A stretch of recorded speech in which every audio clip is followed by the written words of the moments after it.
Knicks ain't no joke. Don't ever say New York choke. Orange and blue flame, the fire high. Who want smoke? You want none. With Bronx son and Ananobi don't cross bridges. These towns got hard. And you know me, the guard rock dominance. Name synonymous. You know what's obvious. And the rapper from Mecca, the metropolis. City lights get brighter when we play. NYC, NYK, NBA. Now that's the square garden. Stars that come. Fan charge to the job is done. Shot drop, shot clock, it run. You'll get your shot blocked. And your ball stole. Robinson. Look, she's back again. It's the Knicks with another dosage. I think you should focus and notice you playing around with explosives. Give me a second, see I reckon you playing around with the weapon. Towns got the rebound, Knicks got the possession. I get to learning your lesson. Next season about to be a beat. And it don't matter to me who really ain't checking. Beat the way we consecutively winning and we stand up in the garden making the most noise. Your head spinning and we drilling and we coming for the killing. 5 bottles make noise.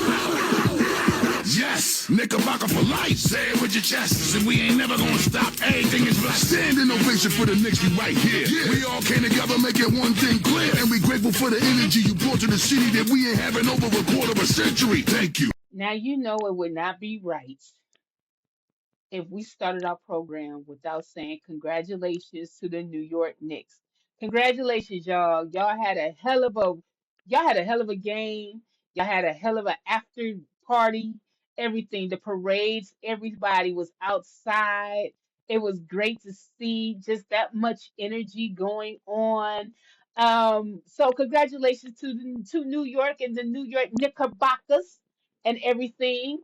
Now let's get on with the show. What's good, everybody?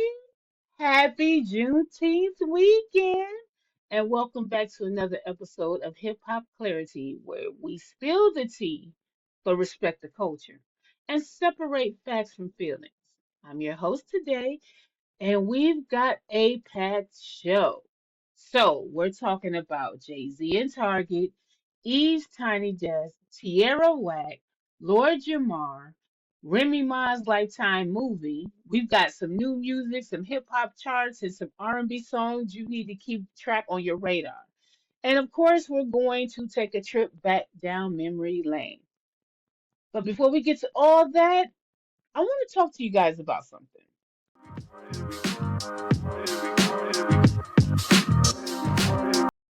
Okay, so in Black Music Month, guess what PBS got going on?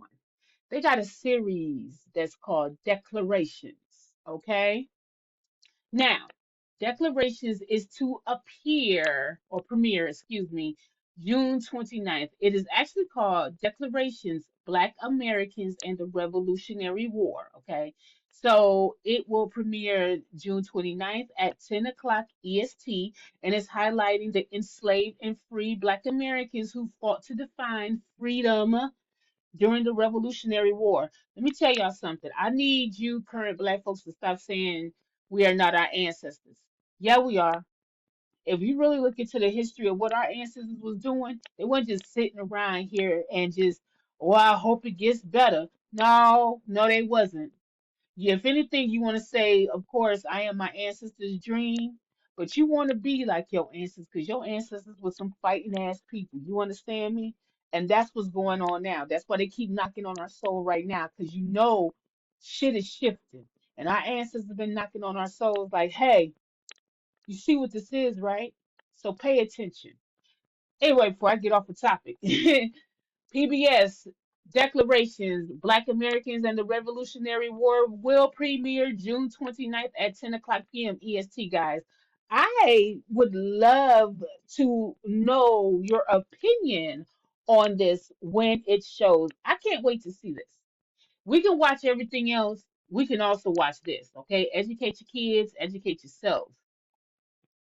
I want to spend some time talking about something that's been sitting on my heart all week.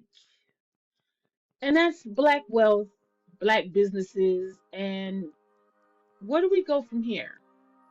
Because I think a lot of us is having the right conversations, but we're having it at the wrong time.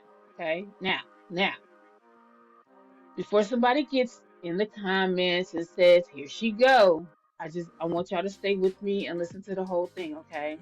Because this isn't about attacking anybody. This is not about guilt. This is not about shame. This is only observation, okay?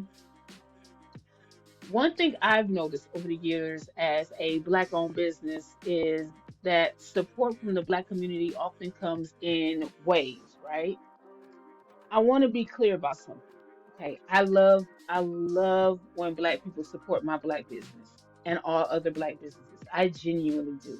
Every order, every share, every referral, every recommendation, it means everything to me. Okay. But can I be honest about something? One of the hardest feelings as a Black business owner is realizing that sometimes we only become important after something bad happens. After a tragedy happens, a company gets exposed, someone says something racist, or a boycott starts.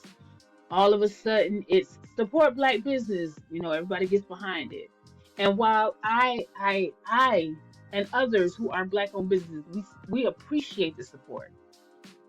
Part of me always wonder, like where were you guys like last month or 6 months ago? Where were you before the tragedy?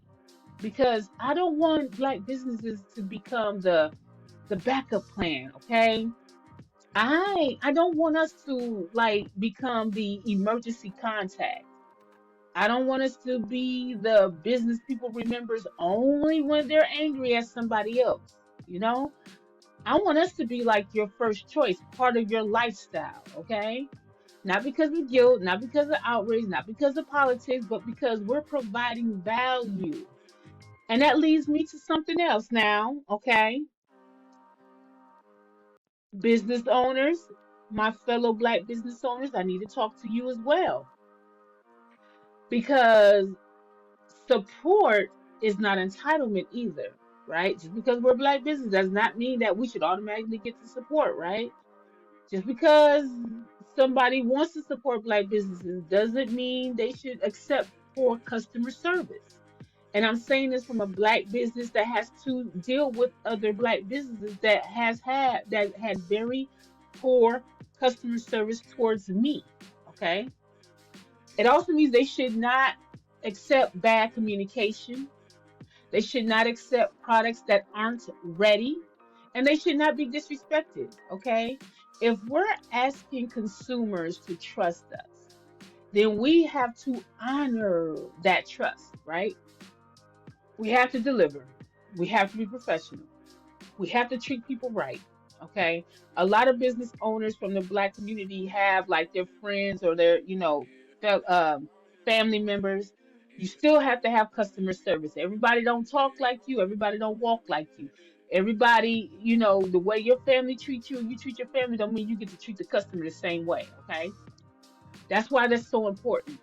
We have to create experiences that make the customers want to come back. Because repeat customers, repeat customers that love your product, let me be clear.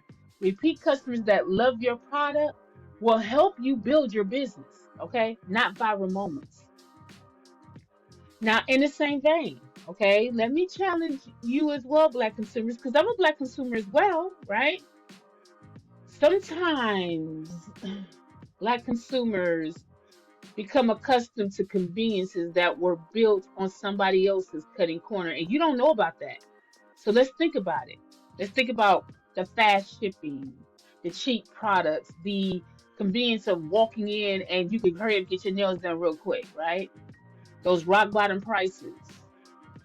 Sometimes those low prices exist because somebody ignored regulations, labor costs, taxes, compliance requirements, quality standards. But many legitimate Black businesses, notice I said the word legitimate, Black businesses doesn't have that luxury. Many of us are trying to do things correctly. So we're paying our taxes, we're paying the licensing fees, the insurances, other fees, quality ingredients, compliance, legal business operations, and all of those cost money. Sometimes the products cost more because the business is operating correctly. And I don't think you guys kind of understand that, right? And sometimes shipping takes longer because the business is smaller, Black businesses, right? And the inventory is limited because the owner doesn't have like a billion-dollar corporation behind them or infrastructure that's completely connected to them from a home country or what have you, right? Now, that does not mean that consumers should also accept anything because they shouldn't. They're a paying customer, right? That's where communication comes into play. But what it does mean is that we should understand the difference between a business growing responsibly and a business cutting corners. Okay. So maybe the conversation isn't like supporting black businesses no matter what, right? Maybe that we should change that a little bit because we don't want that to be an excuse for poor service. But context matters, and context matters because it needs to matter. It's important, okay? But maybe we should say something like support quality black businesses because some of the conveniences that we've gotten used to as customers was built by companies that had advantages most black businesses never received. But where do we go from here? Again, I think supporting quality black businesses consistently is key. Not just supporting black businesses no matter what. Support black businesses consistently. Quality black businesses consistently. I think that's the better conversation. And for the black business owners, maybe our conversation needs to be earn that support every day. Because that's what we have to do, right? This relationship can work both ways, and it should work both ways because when you're dealing with a black business, you're also dealing with culture, you're dealing with quality, and consumers deserve quality, and businesses deserve consistency, right? And I think the answer is somewhere in the middle of that. I think consumers need to not treat black businesses as an afterthought. And I think that black businesses need to stop expecting loyalty without earning the trust. See, both things can be true at the same time. Support doesn't mean accepting poor services, right? And criticism doesn't mean abandoning businesses altogether. Because I've seen y'all go into some of these dollar stores that don't treat you like anything, but because you don't want to drive around 20 minutes away to another dollar store, you go to that same one that treated you like crap. I've seen that. Okay. But we also got to think about this. The goal isn't perfection. The goal is growth. The goal is ownership, right? The goal is circulation of the dollars, creating opportunities for future generations, things of that nature. Because every successful black business creates jobs. They create skills. They create opportunities, examples, possibilities, and that's how we become stronger as a community to me, right? Not through emotion and guilt or outrage, but through trust and excellence and through ownership and through consistency. That's how communities become stronger, and that's how economies become legacies. We have to think about the infrastructure as well. I mentioned that a little bit, right? There's a pipeline to a lot of these other businesses that's inside of our city or our neighborhoods. There's an infrastructure pipeline that we don't have access to either. And we need to have that access as well. But we still have to be built on quality, no matter what. Quality is the key for black businesses and black consumers alike. So I just wanted to shed a little light on that before we move on to our next topic. And thank you for bearing with me about this. So as you can tell, this whole type of weekly spill, we're discussing black businesses as a full, right? Here's something else that's interesting about black business. When you expand, what do you do? Well, I'm talking about Gracie's Corner. Now, I don't know if all of you are up on Gracie's Corner, but if you're not, you should be. Gracie Corner is loved by kids and adults alike because we'll be right there rocking with our kids, okay? Well, Disney picks up Gracie's Corner. This is the thing about Black wealth. Remember what I mentioned in the last segment about ownership? Well, Gracie Corner retains full ownership. So I got this, I'm reading an article from Black Love page on IG. And it says that Disney has acquired the global streaming rights to Gracie's Corner, the hit educational series created by the Hollywood family, bringing the beloved brand to Disney and Disney Junior on demand. Okay, so it's on Disney, Disney Junior, and Disney Junior on demand. They said that the family started this project inspired by their daughter, Gracie Hollingsworth, has grown into a cultural phenomenon. And y'all know it is because we love it, right? They say it reaches more than 6.3 million people on YouTube, okay, and nearly 10 billion views. Known for blending education, animation, hip hop, R&B, and culturally relevant nursery rhymes, Gracie Corner has become a favorite in households around the world. They also say even bigger that Hollingsworth family will maintain full ownership of the brand and the content will remain available on YouTube as well. I wonder how that's going to go because usually when Disney acquires something, we don't get to see that animation any longer unless you have Disney Hulu. So I wonder if it's just going to be the older episodes before Disney, and the Disney episodes will be for Disney since they're acquiring the streaming rights. So I wonder how that's going to go. But I like that they are keeping some of the programming on YouTube for free, right? The brand has already earned four NAACP Image Awards and secured a book deal. They launched a live tour. I remember seeing them going live too. I want to take my kids there. Okay. So for them to get a global streaming rights deal from Disney and retain their ownership just in case anything happens, that there is black wealth. I love it. I love that they get to retain their rights. I'm hoping that it's nothing that's in the fine print of the structured deal that goes against them. They seem to be a very smart, moving family when it comes to this brand with Gracie's Corner. So we're going to see how this goes. I think we've come a long way of looking at partnerships with brands as well from BET to now.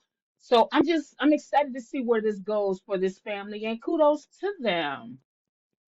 Now, while we're talking about ownership, influence, and the direction of our communities, let's shift gears a little bit, right? And talk about the biggest names in hip hop and business, starting with the Jay-Z. So, this week, Jay-Z found himself back in conversation across social media after discussions surrounding his relationship with Target resurfaced.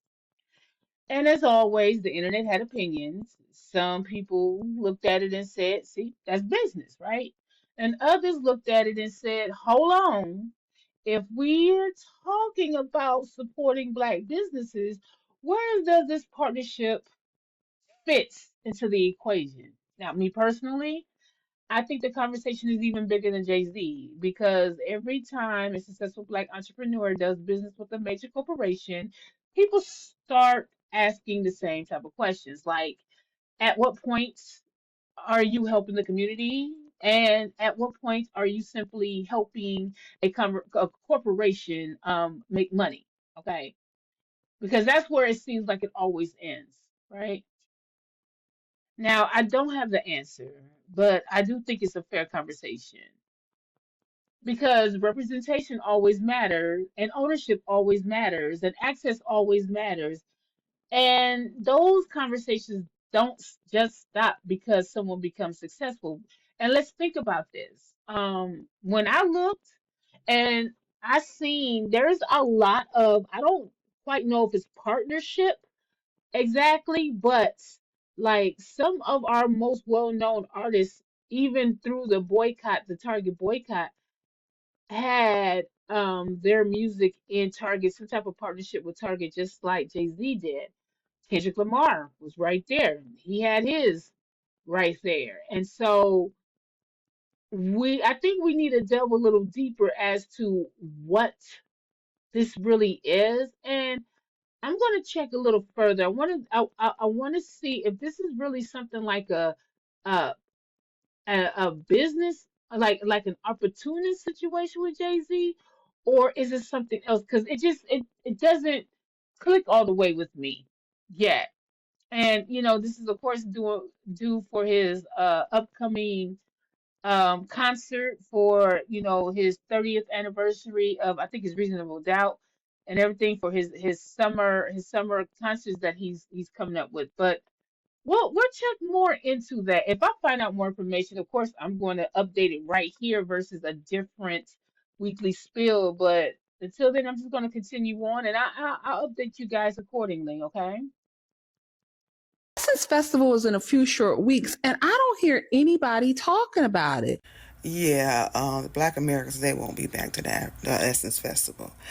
I just watched some videos and I didn't. Yeah, they won't be back. That lady said the originals are here. The original what, ma'am?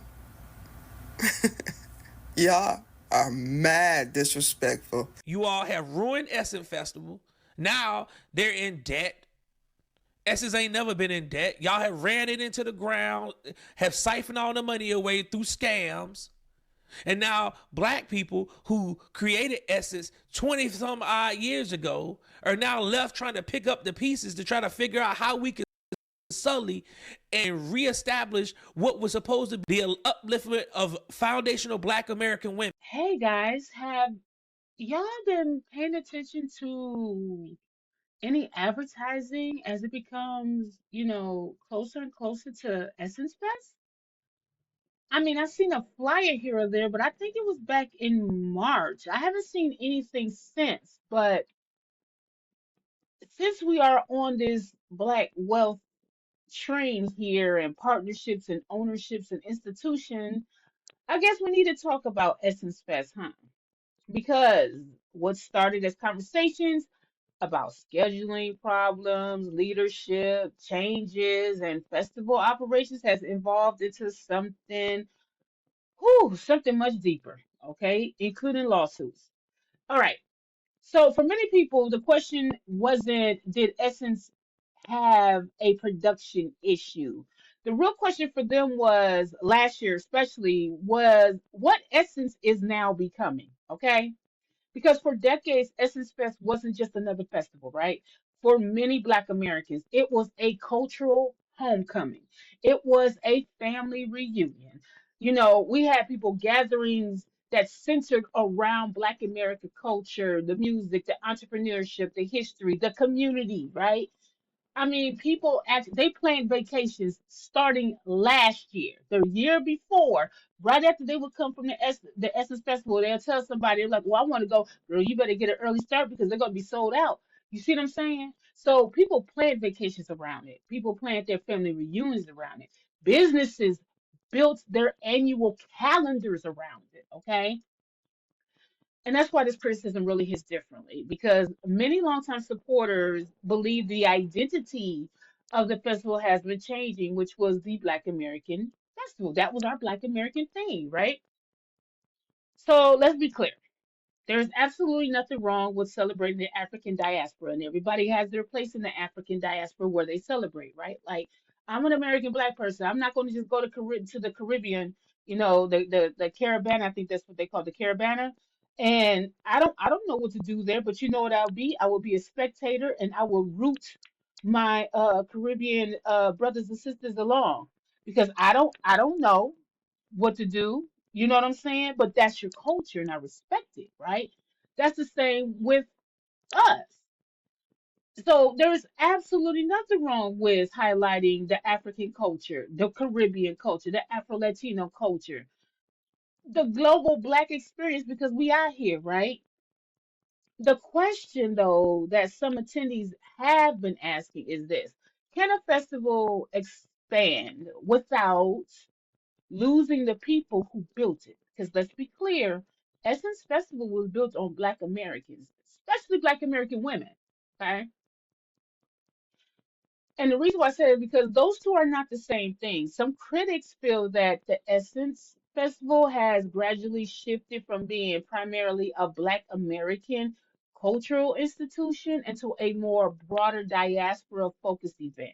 And for some people, that felt less like expansion, but and more like erasure or replacement, right?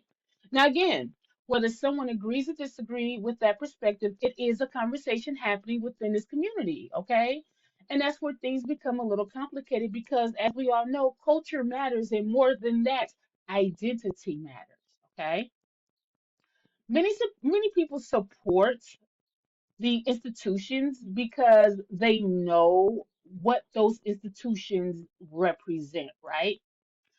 And when people feel that the mission is changing, they start asking questions. And it's not because they hate the institutions, but it's more about they care about it. Like they're asking out of curiosity and a temperature check, like, yo, what's really going on here? Right? But the conversation didn't stop there, of course.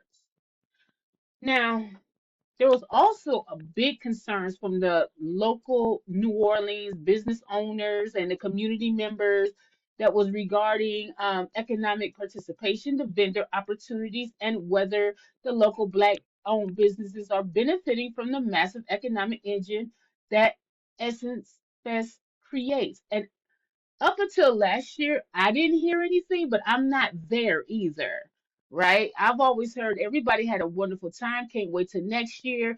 You always hear these glowing reports about it. Until last year, it was all great from what I remember. But somebody, please refresh my memory if I could be totally wrong, okay?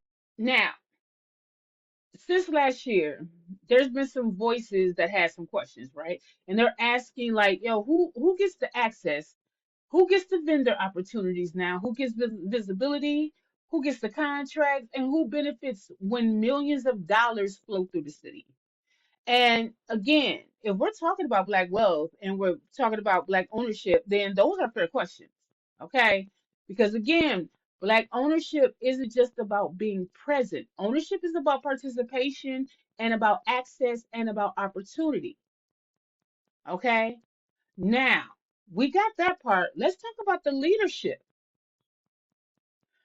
There was leadership turmoil that's leading into lawsuits. There's been a lot of public criticism, financial questions, and now we're on the conversation about accountability as well from Essence's part, right? So now people are not just questioning the festival experience, they're questioning the direction of the institution itself. Okay. Which brings me back to something we discussed earlier. Again, the same thing we ask of Black businesses, we ask of Black creators, we ask of institutions. Why do we ask? Because we care. And we, as business owners and big corporations that invest in big Black business, have to understand that accountability is not hatred. I remember seeing some of the fodder online when they started when the festival goers was asking questions and the directors in the Essence Festival, the CEO, they got very offensive. Why are you getting offensive? Right? Because questions aren't betrayal, that's clarity. Hence who I am. That's clarity. And criticism is not always abandonment. Critique is important. If you're swaying a different way, you're having people who was part of this festivities for like 20, 30 years. Again, it's about the temperature check. They're checking on you like, yo, are you okay? Because you moving kind of funny out here, Essence baby, and we're just trying to make sure you okay, right? And the reason why some people criticize is that's really the proof in itself that people still believe something is worth saving. That's why they're questioning it, right? So maybe the question isn't should Essence grow, right? Of course it should. We love when Essence gets the shout out that it gets. It gets national, it gets global, right? The real question should be how do we grow without losing ourselves in it? How do you expand without forgetting your foundation, right? How do you become more global while still honoring the people who built, built the platform in the first place. That's important because every successful institution eventually faces this same challenge: the growth, the identity, and the legacy. And if Juneteenth is about freedom, then ownership is about stewardship, not just about building something, but actually preserving the soul of what was built. I think that's more of the conversation. You tell me. Now that we're speaking of generational conversations, let's talk about Lord Jamar. Lord Jamar was in the middle of a discussion about hip hop's direction and really trying to explain to those what the foundation of hip hop was. All right. Was it a kind of an old school versus new school? I mean, some people could take it like that, but I also feel like some people takes it as if Lord Jamar and those who speak about the origins of hip hop is trying to um um not include anybody else, and that's not true. What we're trying to do is make sure we keep it correct, okay? Lord Jamar is old enough to explain to you exactly the origins of hip hop. He is of that era, right? I know that like KRS One and everybody else tries to include, well, so and so was here and such was there, and yes, yes, there were, in that time there were a lot of black people who were also mixed black and Spanish, right, at that time. But what we keep saying is that the foundation of hip hop, no matter who, what nationality it was, the foundation or what nationality contributed to hip hop, the foundation of hip hop was created out of Black American beats, music, ingenuity. It was us. Pop locking was out in the 60s and 70s. You could go back into a lot of these early movies in the 1930s. You could there was a group, and if I can find it, I'll put it in here. If not, I'll look for it. But it was an all male group. I forgot if there was a triplet or a quintet or a quartet, but they was rapping. This was in like the 30s or 40s or something like that. And if I'm not mistaken, they were a gospel group. Well, it's over and over. Oh, oh no, oh, oh no, I'm gonna ride on the women's side. Well, it's over and over. Oh, oh no, oh, oh no, I'm gonna ride on the women's side. Brother Noah, my God's talking, ride on the women's side. Said he would ride on the wind and tide. Hey, children, stop still and listen to me. God walked down to the briny sea. He declared that he must send for man, and then he decided to destroy the land. He spoke to Noah. Noah stopped. He said, Noah, I want you to build me an ark. I want you to build it 3 cubits long. I want you to build it big and strong. I want it 30 high and 50 wide, so it will stand the wind and tide. It's full Noah. Too. There was a dude.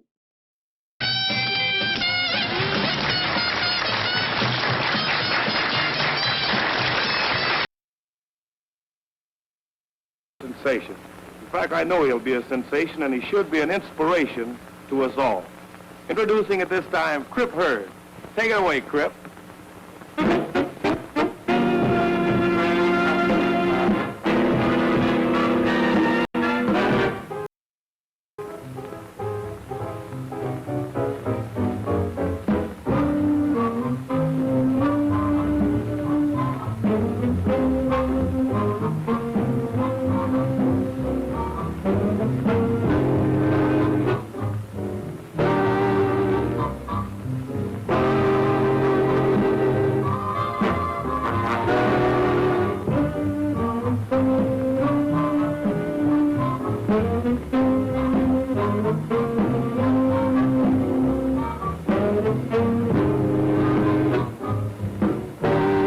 Who used to break dance with one leg.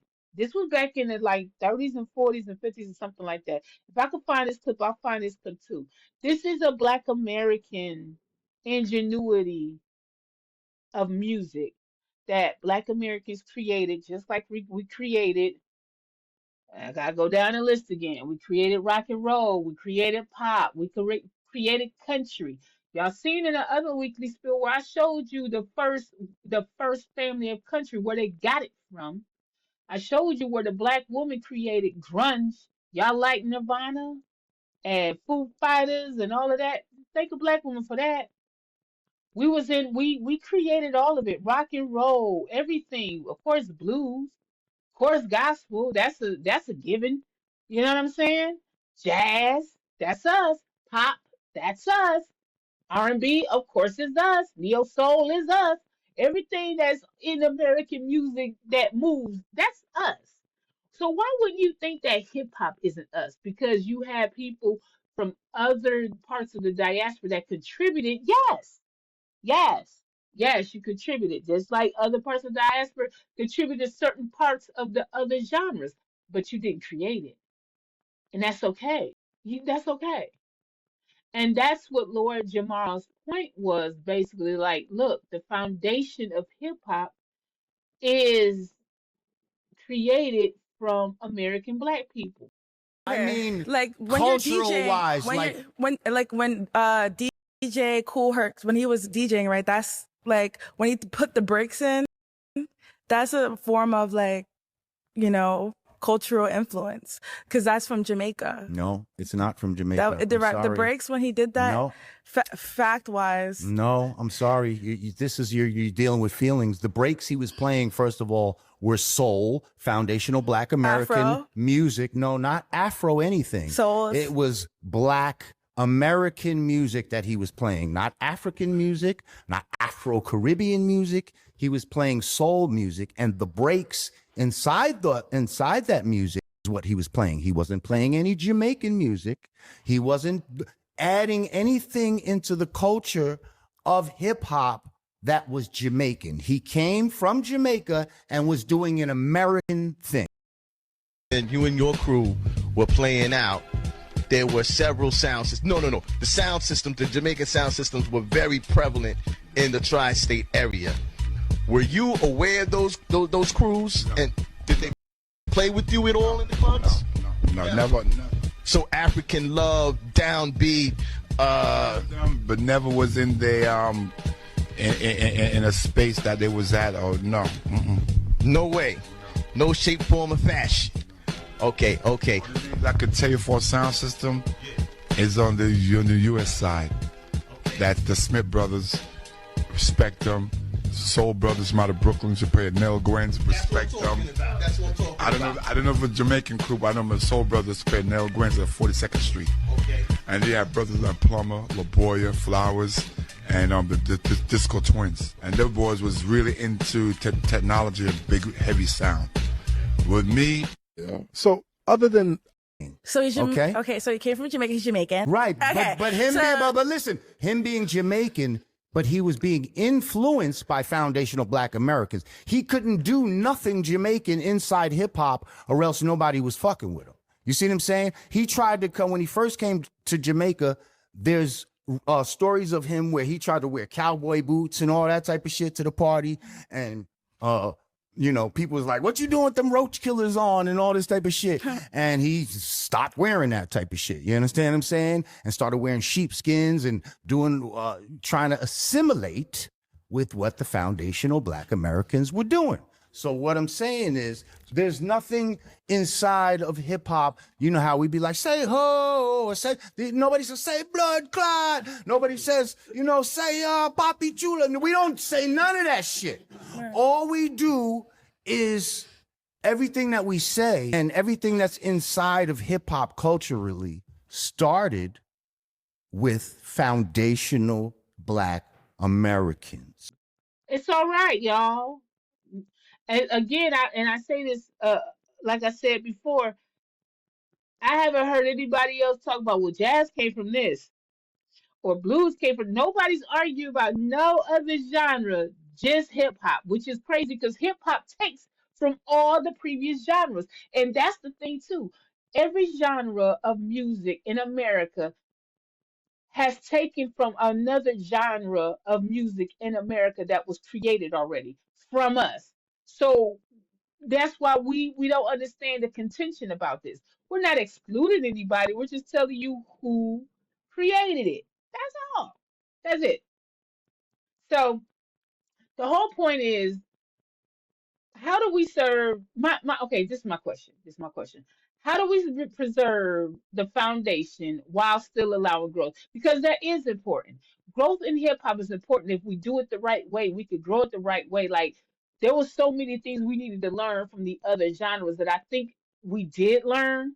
That's why you're seeing a lot of the established MCs in the 90s and the golden eras coming back outside, because if you notice, they back outside, but they're more relaxed, but they're also showing you, like, hey, we need to protect this as much as possible, because they tried this with the other ones and they took it from us. They're not taking this one from us, right? And so I think that's where it is. I think I think that's where it's going. Like, how do we preserve the foundation while still allowing it to grow? And I think that's where we need to now further that conversation. That's what I'd rather have now. Nigga, wait for what? The wait is up. Look, it's time. Okay, so we've been talking about this woman for the past couple of spills and whatnot, and as you can see, we had to cover some topics about some certain situations that involve her, but not her directly, right? But this woman is making moves. She's been everywhere for the past month, month and a half. Remy been out here. She been out here bullying us with her presence, and I love it, right? So y'all know she has a movie tonight. It was at 8 o'clock. It premiered at 8 o'clock. Don't trust the girls upstairs. I have not had a chance to look at it. I want to know your guys' opinion. How was the movie? Don't spoil anything. I just want to know how the movie was. If you see this tomorrow, we're talking about her premiere on Lifetime. It started 6:20 at 8 p.m. So, you guys leave in the comments how the movie was. When I get a chance, I want to watch it and react to it. Okay. But anyway, this is coming from Lifetime. I think this was her second or third movie, but this is the first movie she's actually starring in. Our Remy Ma is doing so well, honey. I love it. I love the milestones that she's doing, and whether you're a fan or not, you need to respect the milestones too. Okay, look, Remy's story. I think this is why people root for Remy a lot, because her story is one of the most unique stories in hip hop, right? She had success. She was climbing. She was climbing. Then she ended up having setbacks. Then she ended up having, she had a redemption period. Now it's a reinvention. She has actually experienced every chapter, and now she gets to tell stories through film, and I'm just loving it for her. I'm really loving it for her, right? I know a lot of people will be watching to see how much of her journey gets covered. I'm definitely interested in this movie to see how she acted in it. I'm wondering, and I was chuckling when I seen it, because I did see some of the clips, and I mentioned this before. Like, okay, I hope people don't be too hard on her. I'm hoping that her acting improved a little bit more, which I think it will. Look, I remember I distinctly, and those of you who are fans of NCIS, when they were in California and they had LL on there, watch that first season of LL, okay? And I love me some LL, but that first season, ooh, and when he had to learn Arabic, that man was fighting for his life on that script. You hear me? He was concentrating. He used to look at his co-star so hard, trying to make sure he remembered them lines. LL was talking like he was reading, right? So if that's the case, I always keep that as the barometer. And that series went on for about 10 seasons, I think, in CIS LA. And you couldn't even tell now. But if you was to go right back to the beginning, that first season, LL boy, he was struggling. And he been in movies and other stuff before. He had his own a sitcom before, all of that. But for some reason, that NCIS was taking him out, but he got it. He got it together, and one of the most successful series in the NCIS franchise. And so I see that with Remy.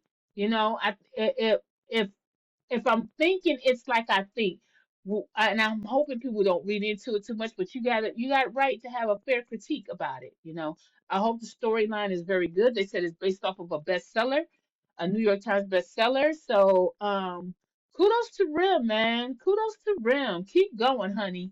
I remember like about a year and a half ago. I remember pleading like, Remy, come back outside. Come back outside. Stop being a recluse. Come outside. And now look at her. When she said she outside, child, Remy been out here. So kudos, Remy. Okay. So remember a spill or two ago where I said I don't understand why Max B was going so hard against all of the OGs of the hip hop diaspora, if you will, and especially Big Daddy Kane. Well, Big Daddy Kane decides in the traditional hip hop forefather OG way, he responded. And he responded with this freestyle. So I'm gonna play this freestyle and I want you to tell me, what do you think? You think Big Daddy Kane still got it? I mean, hey man, a lot of our established OGs is out here rapping for real and it feels great. And he's of the before the what we consider the golden era, but he was the reason why the golden era ever happened. Big Daddy Kane is one of them. So I'm gonna play the freestyle. Y'all tell me what y'all think.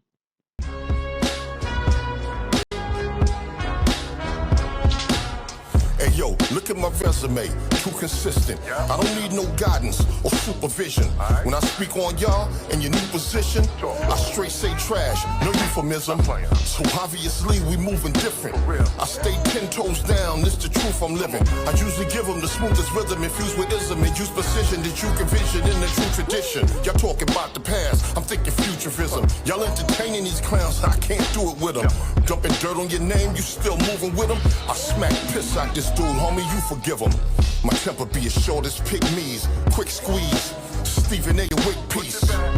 See the streets still love me, now medicate your mouth so you don't speak ill of me. The God spoken, we got motion, feel like obeying your thirst, the bars open. Ooh, can we sneak in a little battle rap here too for my battle rap people? I haven't completely abandoned battle rap. I can't. I love it. I love it as a hip hop girly, a battle rap. I love battle rap too. Okay, so I just want to let you guys know, right? Firstly, for the women and the men, because these are two people I really love in battle rap. Bonnie Godiva versus Official has dropped on the Public Influence channel. I'm going to show the channel right here, okay? I can't show the battle, but I will show the channel where you can go to. So you have Bonnie Godiva, you have Official, you have two different styles, two different approaches, and two women who've spent years building their names in battle rap. So, question for the audience after you watch, tell me who you think won, okay? Because I already know the comments are about to get active because Bonnie Godiva got a lot of fans and Official got a lot of fans. I want y'all to go watch this battle and support these ladies and y'all come back and tell me who y'all think won, okay? Also, really quick. So the trenches is rescheduled. Easy the Black Captain, who is the owner of the trenches, they have a card that was supposed to come out June 28th. I'm gonna place it here. It is now July 18th, and it was supposed to be in Tennessee, but it looks like it's been moved back to Philly. Okay, so depending on who you ask, it's either a strategic move to make sure the cards get the proper attention, or it's another example of how difficult it is to keep events moving in today's battle rap climate. Because let's face it, it's hard right now. Okay, one thing battle rap fans know is that a great card is worth waiting for. A rush card can be a disaster. So we'll be watching to see how this move impacts the final product. I think it's a good card. He has a lot of it's going to be tournaments that's on the undercard. I think Dre Majesty and them is on there. I'm gonna show the card and you look at it and pay-per-view. They still go for pay-per-view. It is going to be Philly. You could go to guttercity.com to get the pay-per-view for this card. And lastly, the two goats themselves looks like they're going back and forth for a reason. So Hitman Holla, if you haven't caught up on Battle Rap in a while, Hitman Holla about a couple of days ago, maybe about 3 or 4 days ago, I can't remember now, dropped a song, a letter to Battle Rap Part Two. So it's called this letter to Battle Rap Part Two. And he went at people and everything like that. And of course, because this is Battle Rap, people was going to respond back. And who did? Loaded Lux. Loaded Lux responded back, okay?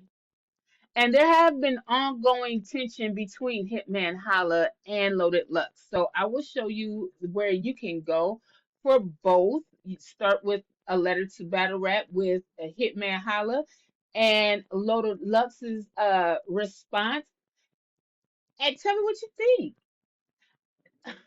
I'm hoping that we move towards a battle. Do you think that this is going to be an actual battle? Because what was it last year? Was it last year or the year before? I forgot. Hitman Holla went up against Murder Mook, right? And it was some controversy with it. The battle itself, Murder Mook won. And this was the clearest I've ever seen Murder Mook. I'm gonna tell you now. I know people were saying like certain eras of Mook was dangerous, but the sober era of Murder Mook, the clear-headed Murder Mook, is some of the most dangerous battle rapping I've seen in Murder Mook. My goodness, there's a reason why him and Lux is called the GOAT because see, they may not have as many battles of the more of the newer era battle rappers do because it was a different time, but they've been coming outside and spanking asses like they kids. You hear me? Loaded Lux and Murder Mook was outside last year spanking asses. You hear me? Okay? So I would like, if it is possible, it's gonna be a lot of money. Woo, that car gonna be a lot of money because Hitman Holla don't play about them ducats and Loaded Lux don't either, right? But if they can do it, if they can lock in, this will probably be one of the biggest battle rap events of the year. I'm hoping that this is leading to something. I don't want this to be one of those almost happened battle discussions, right? This would be nice if those two can lock in. But to me, battle rap as a whole is at a weird but interesting place right now. The stars are still the stars, and the name still matters, and the audience is still there a little bit. But the leagues continue trying to figure it out, whether it's event scheduling, distribution, monetization, visibility. There's still a lot of stuff that's still messy, and if we're being honest, that sounds like a lot of conversations that we've been having this episode anyway. Again, going back to ownership, distribution, access, legacy, all of that. We're going through it right now. Everything is going through it right now. So, but I think where battle rap is trying to ask is how do we build something that lasts and stays respected? And that's going to take everything. It's going to take everybody. Battle rap is not just going to be one person individual thing. It's going to take the leagues, the battlers, and the fans, and the media. It's a four-pronged type of thing, and I don't know where it's gonna go. It's kind of like a sad time for battle rap because it doesn't have to go away. I don't think that battle rap is dead. I just think that the wrong people are moving in the place and getting the shine that they don't need. I don't know if I can explain that any better than that, but that's where I'm leaving it at the moment. But let's move on. One more thing about Jay-Z that I have to turn back around for. Him and Eminem will reunite to be on the God MC himself, Rakim, Corrupt, and Master Killer's new album. Okay, so I want to let y'all know that yes, Jay-Z will be outside for that album as well. Him and Eminem. I'm kind of interested to see what happens. That's that's goat level. That's goat level. Wow. So can we talk about some new music now? Can we talk about French Montana and Max B continuing to make noise with their Ever Since You Left Me, and of course with the Rick Ross song Minks in Miami.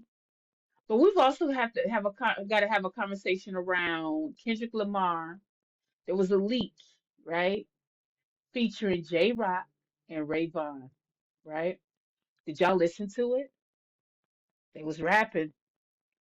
And when I tell you J Rock was out here rapping, oh my gosh, I miss me some J Rock. Now J Rock has been quiet. See, this is the thing. Y'all be thinking y'all slick, right? We always talk about, well, Kendrick never come outside, and when he comes, no, no, no, no, no. The one person we need to be looking at that keeps being absent, knowing he can rap, is J Rock. I love me some J Rock. Now I do understand that there was a difficult time that him and his family went through. You know, they lost a loved one, so rest in peace to that loved one. But outside of that, of course, because you need healing from that. But outside from of that, though, J Rock ain't been outside. So when I heard this leak between with Kendrick featuring J Rock and Ray Vaughn, and all three of them was rapping, child, tell me. Okay, so you got to check it out. Of course, I can't play the song, but I do have the clip here, so check it out. J Rock starts it off first, and J Rock, that's my guy. I love when he go. Anyway, check them out. Now, speaking of conversations, let's talk about two people that always seems to find themselves in one. That's Charlamagne Tha God and Akademiks. Now, if you've been paying attention, not only this week, but for a couple of weeks now, maybe about a month almost, you've probably seen the back and forth between Charlamagne and Akademiks team. And honestly, this feels like a beef that's really hinging on power struggle to me. Okay, because when we're watching this, it looks like it's a clash between two different eras of media. You have Charlamagne that's representing the traditional media and radio and corporate partnerships and structured platforms. Then you have Academic, who's supposed to be more of the internet era and represents the independent content and streaming and direct audience relationship, right? So it looks like that's what it is. It looks like this is about a media landscape, but no, it's not always about that. We're going to play a clip from Charlamagne here that will explain the whole issue. Now, just to go back a little bit, Academics was accusing Charlamagne of being the ops because Charlamagne would not tell him that, hey, I can't tell you basically what Academics' big thing was. Charlamagne called him and said, "Hey, there's some people that's checking into your background. You need to be careful." And Academics said, "Who?" Charlamagne said, "I don't know." Academics took it upon itself to think that that means Charlamagne is holding up something, and so he's the ops all of a sudden. Now, if you remember correctly, Academics sat there and told everyone that he told Academics TV, his team, if you will, to start posting whatever they want to post about Charlamagne. So what did Charlamagne do? Charlamagne went on his brilliant idiots podcast with, you know, his we'll call him co-host, his clear co-host. And Charlamagne did this. And you know, usually, man, stuff comes across the desk all the time. We do media, right? So in media, you get tips, anonymous tips. I got so many files on so many different people. I don't know if things are true. I'm just saying that these things come across the desk, right? Usually, there's a lot of stuff that I ignore. This was one I was like, you know what? I'm gonna reach out on.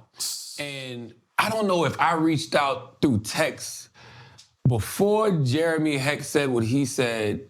The reason I called Ak, and Ak said, I think that he asked me who was behind it, and I said I couldn't tell him.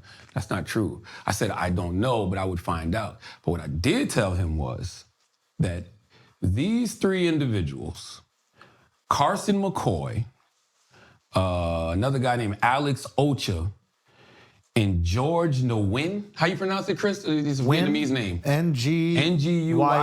Nguyen is the closest, yeah. George Nguyen. He's that's Grand Wizard chat nigga. And he is from Australia. What we were told was the Carson kid and George were getting investigated, got pressed by investigators, and cooperated. No, not Grandy.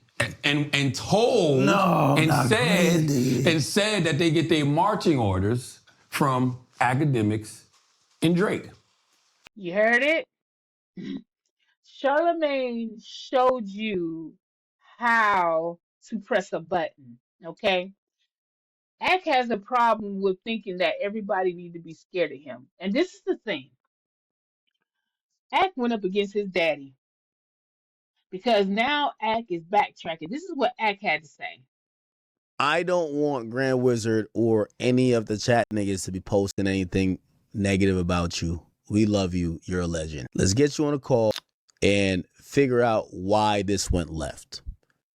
Because in all of the agendas for Akademiks TV or otherwise, none of it says just hate Charlamagne. You hear all that backtracking? Like, I think that y'all need to come together and have a conversation. Why? Because guess what happened? His teammate, Ak's team, got served. And I took this is courtesy of Chigs, who's going to explain what exactly happened to Akademiks TV. Opening grand closing for George Nguyen, aka Grand Wizard, aka Akademiks TV. George Nguyen has now gone from harassing people online, doxing people behind several burner accounts, to now being harassed himself, and now he's being served papers. Allegedly. Now, it's also very ironic that he's being served these papers right before Juneteenth. The man that harasses black artists, people like Kendrick Lamar, Rick Ross, SZA, media personalities like Ebro, Charlamagne, music executives like DJ Khaled, Punch TDE, and so many more people. And despite being warned months ago to stop harassing people online, George continued to harass people, all because he thought there'd be no consequences. Well, after spotting several PIs, private investigators, around his residence, George has officially been served a legal document, allegedly once again. Now yesterday, a Twitter account by the name of Zoo is a Tyrant, he posted these pictures of George Nguyen. He said, George Nguyen, aka Grand Wizard Chat Nigga, the man behind Akademiks TV, is photographed in Australia dodging process service. Multiple lawsuits loom, along with possible criminal charges tied to a multinational crackdown on crypto-fueled gambling and money laundering. Now, okay, you heard that, right? So that's why. So it looks like from the outset of things, if you're not digging deeper, which you really don't have to dig too deep because everybody see what's going on. If you're like being a casualty, you're thinking that, oh, this is old media against new media. No, it's not. No, it's not. It's not. See, Akademiks came in by way of Sway, Charlamagne Tha God, and Joe Budden, right?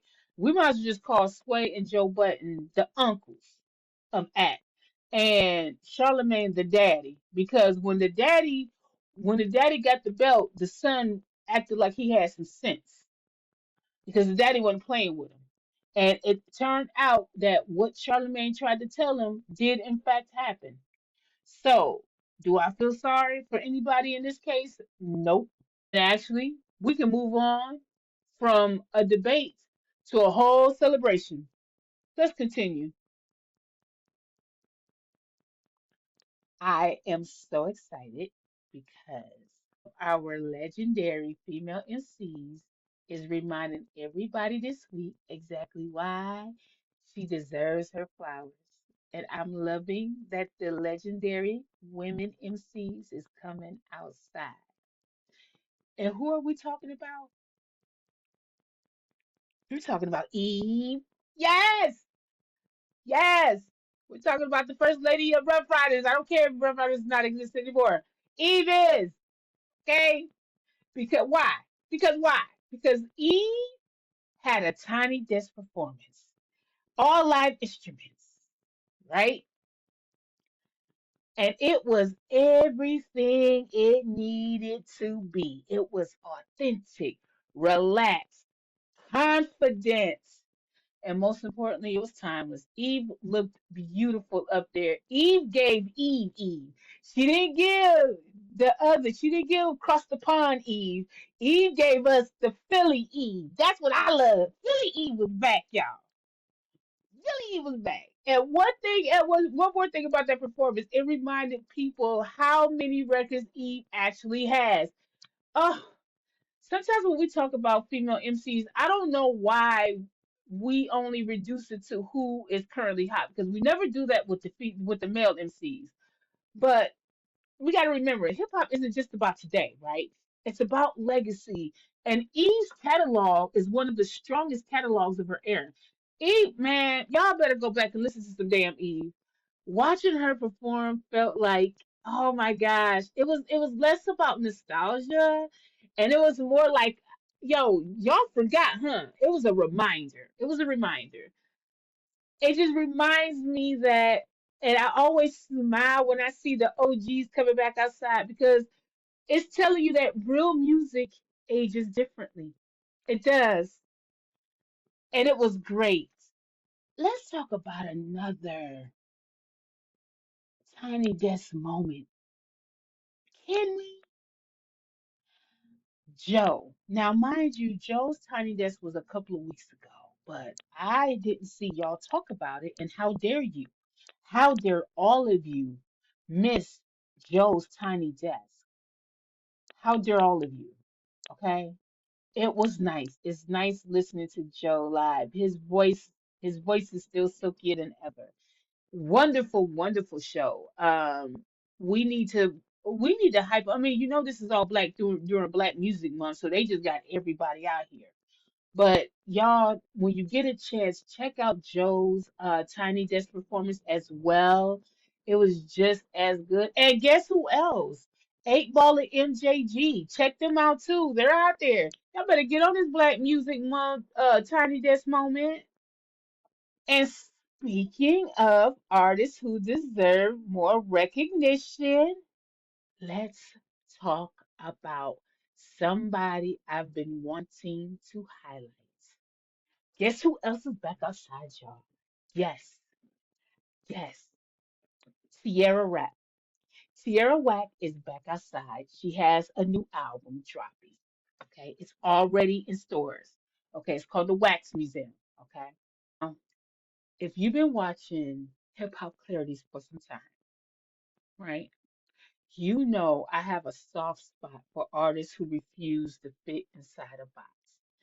And that's why I want to talk about the Tierra Whack because I don't think she gets enough appreciation about how creative she really is.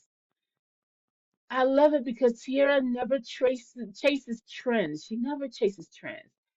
She like it's like when she come outside, she has a world, right? That she created and she like just allows us in her world, right? It feels like every project is so intentional.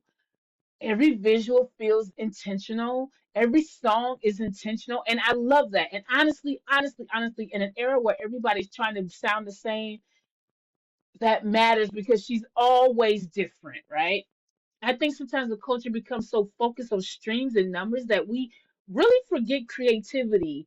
And that is supposed to be part of the equation. And I'm thinking that and I spoke about this the last weekly spill, that I think that's where people was trying to get back to the creativity. Somehow it became an either or thing instead of an and thing, right?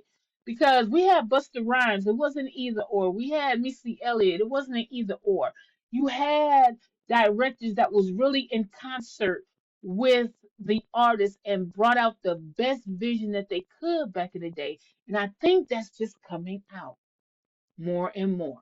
So going back to Tierra Whack, she to me represents the kind of artistic risk taking that keeps hip hop evolving. You know, if you haven't checked out her catalog, do yourself a favor, you should. Um, she's a very good artist to entertain and listen to. I think some artists create experiences, and that's who Tierra Rack is. She's an experience, a welcomed experience.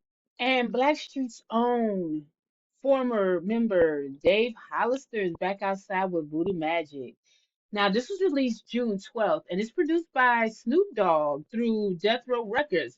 So I say check this out as well. This will also be part of the On the Lookout R&B, but I just want to give y'all a heads up. I didn't even know it was out, so I have not listened to it. But yes, Dave Hollister is back outside. He has a great voice.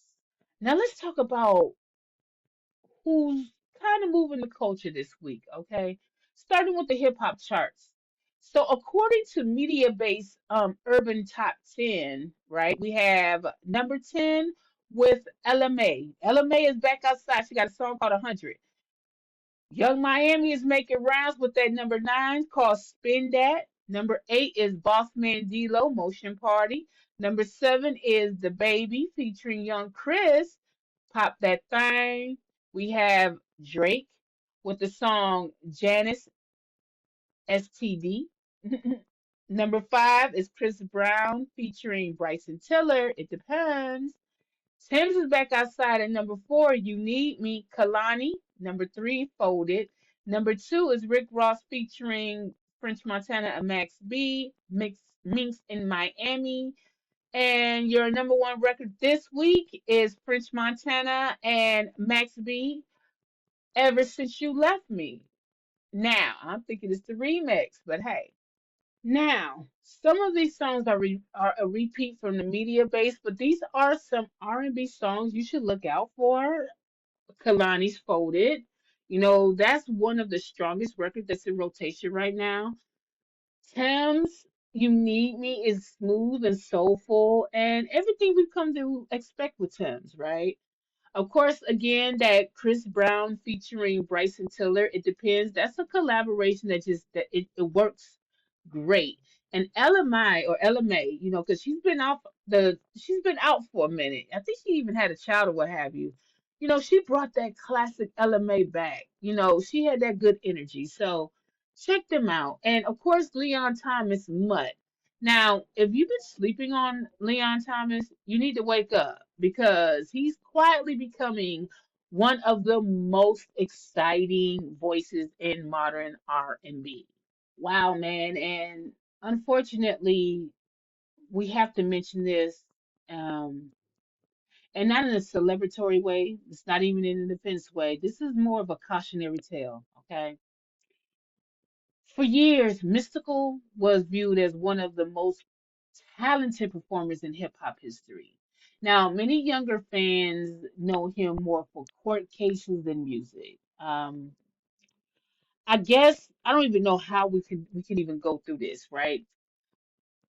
How should we remember our hip hop artists whose legalities or legacies become mixed with criminal convictions? And he's had a lot for some unsavory convictions. And I'm not going to mention it, but I am going to say that he got 22 years.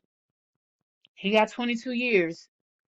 Um, I guess I want to throw this other question to you. These other two questions, if I may. Like, can someone be a musical legend and still be held accountable? And also, what happens when talent and poor decision making collide? And again, he's not the first. We got a lot in our history of performers, not only just in hip hop, in R&B, in rock and roll, in country music, in rhythm and blues, and in blues, and everywhere. Classical music. You know, it's how do we gauge it? And actually, are we wrong for negating the talent? Because when you think about it, if you really want us to care about your talent, why do you keep doing things that interrupt the focus of your talent, right? And Mystical was one of the ones he already served time for the same offense that he's serving time again for. He was out for a couple of years. It took people a little bit. He started rapping again. People were like, okay, he might be all right. And here we go again. So if you don't have yourself in check, your character in check, the God in check with your life, you really are going to be one of these cautionary tales. And unfortunately, Mystical is one of those cautionary tales. And I kind of hate to have to segue into this, but on the flip side of things, there is a Cash Money, No Limit, Lil Boosie tour that's going on apparently. It's a tour talk. That era was so strong, right? Cash Money's legacy was had Baby, Manny, Manny Fresh, Juvenile, Turk, who just got out a couple of years ago as well. BG, Lil Wayne. If he appears, Lil Wayne might be there, right? And in all honesty, Lil Wayne kept Cash Money afloat because there was certain situation that was going on with Birdman and Juvie left. The rest of them left. Let's just be real. Everybody left but Lil Wayne. Lil Wayne saved him. Lil Wayne put that damn Cash Money on his back and went on a hellified run. Them early 2000s was Wayne thousands. That was it. It was 2000 and Wayne. We're not gonna even front. We're not even gonna front. For all his how he is now and everything, you could not make a hit if you didn't have a Lil Wayne on there. That when I tell you he saved Cash Money, he did. Okay. Now, for the No Limit legacy, of course, we're thinking Master P, Mia X. I would love to see Miss Mia X. Silk the Shaka, Fiend. Of course, we just spoke about Mystical, so I don't think he's going to be there. C Murder, but he's still absent, of course. And then Louisiana is I'm sorry, Boosie is that Louisiana Bridge energy there. He has some controversies himself, but it looks like he's gonna be there with the Cash Money No Limit tour. So check out the flyer and see if you're going, okay? And really quick, you guys, let's talk about Carmelo Anthony. And I'm talking about the one with the K. So y'all know what happened. Y'all know what the verdict was, and they sentenced young man, to 35 years for protecting himself. You seen the video, the snippets of some videos that's going around on Twitter and whatnot about the incident. His father, not his father, excuse me, the young man who is gone, father has went on the attack of Carmelo Anthony's family. He said some very racial things, and it seems like there's a connection, an unnatural connection, if you will, with the politicians and the boy who is not here any longer is a dad. So it seems like there's a lot of things going on here. You know what I'm saying? And we really need to stay vigilant and focused on it. Um, just if you don't know what else to do, find out Carmelo Anthony's commissary. Okay, so from my understanding, but please, please, please, please double check. But from what I can find out, the donations are still moving through his Give, Send, Go after the conviction and 35-year sentence. Again, be careful. Some people should verify the official family posting commissary information. So if you have something that's more legitimate, please put it down in the comments and I'll be sure to post it as well. But from the last part that I saw, it was Give, Send, Go. If it's something different, anybody have any other information where we can give commissary to Carmelo Anthony to make sure he's okay. What we can do for him, any legal fund or what have you, that's legitimate. Please, please, please post in the comments, okay? Let's help this young brother out. Let's help him out, y'all. All right. Now, supporting black businesses is one piece of the puzzle, right? But if we're really going to be serious about building wealth, we also have to talk about ownership because money should be working for you even when you're asleep. I call that sleep money. Okay. So let's talk about some stocks, shall we? Let's get into Realty Income. Their ticker name is O, just the capital letter O. Okay, it's one stock I continue to watch. It's also known as the monthly dividend company. Why? Because unlike many companies that pay quarterly dividends, Realty Income pays monthly. Think about that. While many people are waiting 3 months to get paid, this company is cutting checks every month. Now, before people run out and buy stock because I mentioned it, you got to do your own research. I'm not a financial advisor. You know that. Go check your own shit, okay? Go check your own shit. But we're talking about wealth building, dividend paying companies that deserve a place in the conversation. Next, let's talk about United Health or UHC. That's the ticker name, UHC. That's another stock many investors are watching. Healthcare isn't going anywhere, guys. You know that. As you can see, we're a host country in the middle of a soccer World Cup, and everybody for the first time is eating every type of Americanized food possible. Their healthcare is about to go up too, I think, when they go back home. But people need healthcare during good economies and bad economies. So the stock has faced challenges recently, okay? But some investors are watching closely to see whether the current prices represent an opportunity. So just keep your eyes peeled for that one. And I want to talk about dividend real quick, okay? Here's a lesson I wish more people understood about dividends. Building wealth doesn't always have to start with thousands of dollars, right? Sometimes it starts with just one share, then another share, then another share. Just build, people. Whatever the amount is that you can afford, build on it. Just keep going. And that habit matters more than the amount in the beginning. See, the consistency is what creates the momentum. Okay. So if something starts off at $25, I know you won't see a big return off of $25. But if you can do $25 every 2 weeks or $25 once a month, don't think about being in a race with others. Stay in your lane and just be consistent. Okay.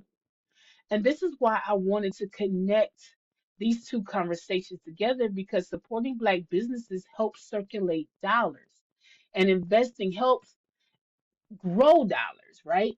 Ownership helps protect dollars, and you need all three. You need circulation, you need growth, you need ownership.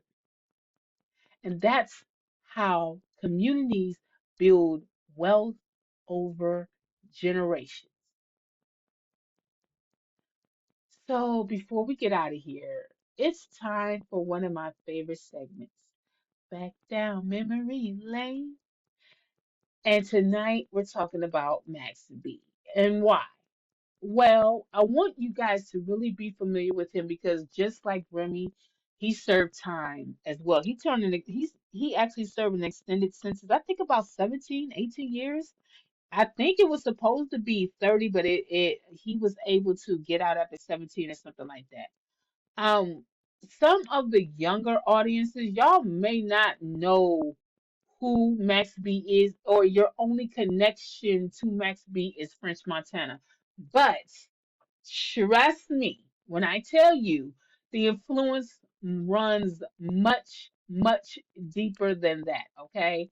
See, before melodic rap became mainstream, before artists were blending singing and rapping the way they do today, Max B was already experimenting with that sound. Okay? His charisma, his cadence, his hooks, his personality, all of it helped shape the lane that many artists would consider or actually would eventually benefit from. So the reason this week's charts are so interesting is because we're literally watching history come full circle.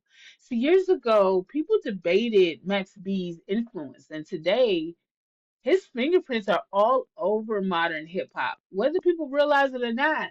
That's why understanding the past matters, because sometimes headlines started years ago.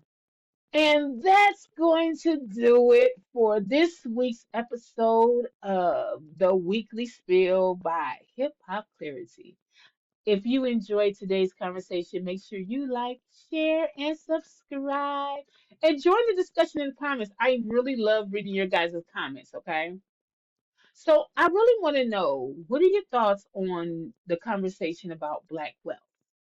Or Jay-Z and Target, the Remy Ma movie, Tierra Whack, and who you're listening to this week. Okay? Until next time, guys, keep your tea hot, keep your facts straight, and keep your mind open. That's all I got for you this week. Bye. For hip hop, this is hip hop of the day. I give props to hip hop, so hip hop, hooray! Oh! Ring a ding ding.